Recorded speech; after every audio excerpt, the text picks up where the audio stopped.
All right, today we're diving into the pretty wild work of Walter Russell. Now, he wasn't your typical scientist. He was an artist, a mystic. And his vision of reality, well, it completely flips modern science on its head. He's basically telling us that the universe, it's not at all what it seems. So, get this. What if everything you've been taught about the universe is just one side of the story? I mean, everything you see, the stars, the ground beneath your feet, even your own hands.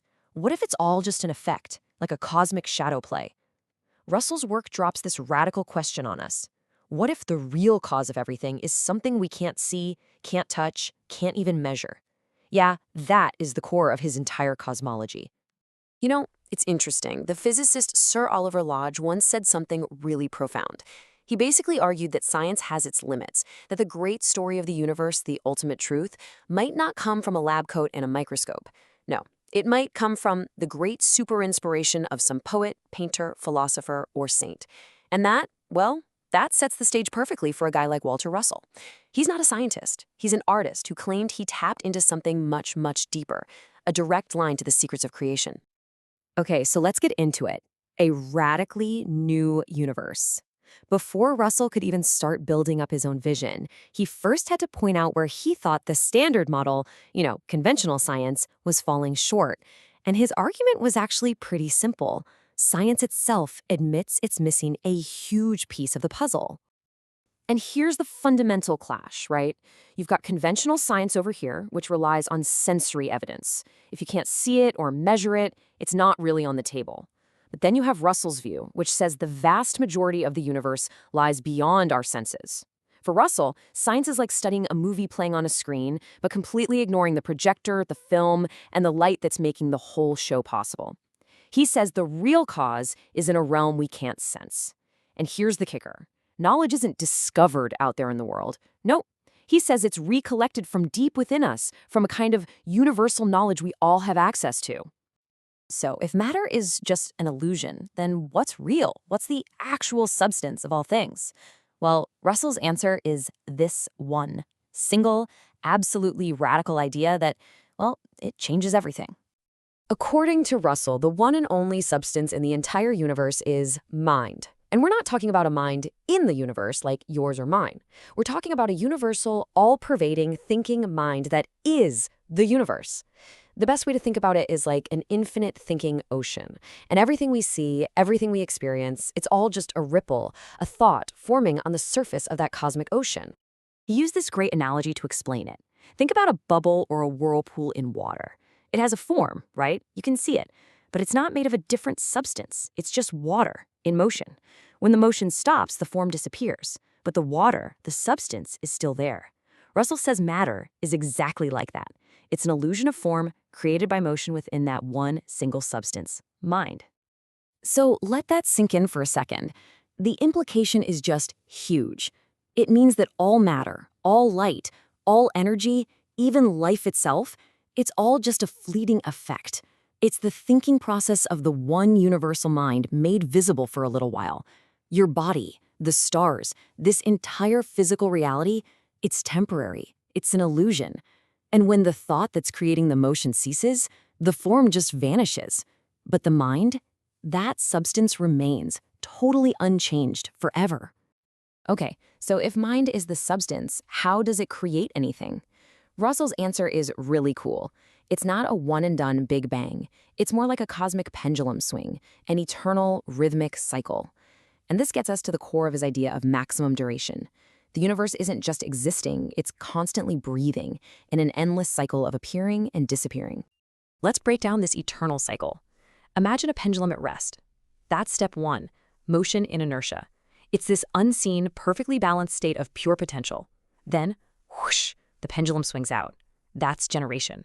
Motion creates opposition, and poof, you get the appearance of life and matter. Then it swings back. That's radiation, which is what we would call death or decay as form dissolves. And finally, it returns to that still point of inertia. But, and this is the absolute key to this whole maximum duration thing, when it returns, it stores the memory of the form it just created. So it's not just a cycle of create and destroy. It's a cosmic recording system. Every single form is stored, ready to be repeated, ready to reappear. This is what makes the universe eternal. And this, of course, completely redefines what we think of as life and death. Life is simply the process of assembling matter into a form. Think of it like the universe breathing in, integration, growth, generation. Death, on the other hand, is just the disassembling process, the universe breathing out, disintegration, fading, radiation. So in this view, there's no real beginning and no real end. It's not about being born and then ceasing to exist. It's just two opposing phases of one single eternal process. And this quote really says it all. That which appears must disappear, but also must it reappear in accordance with the immutable law that no state of motion ever ends. This is the absolute heart of maximum duration. Nothing is ever lost for good. Forms come and go, but the law of the universe says they have to come back. The cycle is eternal. It means every single thing, every moment, every life is destined to happen again and again and again. Nothing truly finally ends. Now, I know what you might be thinking. This all sounds very mystical, very philosophical. But for Russell, this universe was anything but chaotic. He laid out this incredible blueprint of cosmic order and precision. Think of it like a grand symphony, where every single element has its exact place. He called it the 10-octave cycle of the elements. The idea is that all of creation is fashioned into form with mathematical precision. It's like every element we know is just a note on a 10-octave cosmic keyboard. It's not some random jumble of stuff, it's a perfectly ordered system, a musical scale with precise, predictable relationships. And man, did he get detailed. He charted what he called the 18 dimensions of matter. And yeah, you have the ones you'd expect, like time for duration and temperature for thermal state, but he also included things like sex, which for him meant polarity, the positive and negative charge of the universe, and tone, the unique vibrational frequency of every single thing. This wasn't just some vague idea, it was an incredibly detailed, systematic blueprint for how this whole illusion is put together. And based on this blueprint, Russell made some truly audacious predictions. I mean, he claimed his tables pointed to the existence of totally new, undiscovered elements. He even named some, like hydrogen, a non-flammable gas he said was lighter than hydrogen, and luminin, which he claimed would be the key to creating cold light in the future. But the biggest one? He believed that if we truly understood these laws, humanity could learn to transmute elements at will. We could literally become cosmic alchemists. Okay. So that's the big cosmic theory. But let's bring it back down to Earth. What does all of this actually mean? For us, for you and me, living here inside this grand illusion. This is where his whole philosophy really hits home. Here it is, the ultimate takeaway. He says, until man learns that he is mind, he will be the slave of the illusions of mind. But if we get it, he says, we can become their master and a creator of these illusions. Think about that. As long as we think we're just these separate physical bodies, we're basically slaves to the illusion.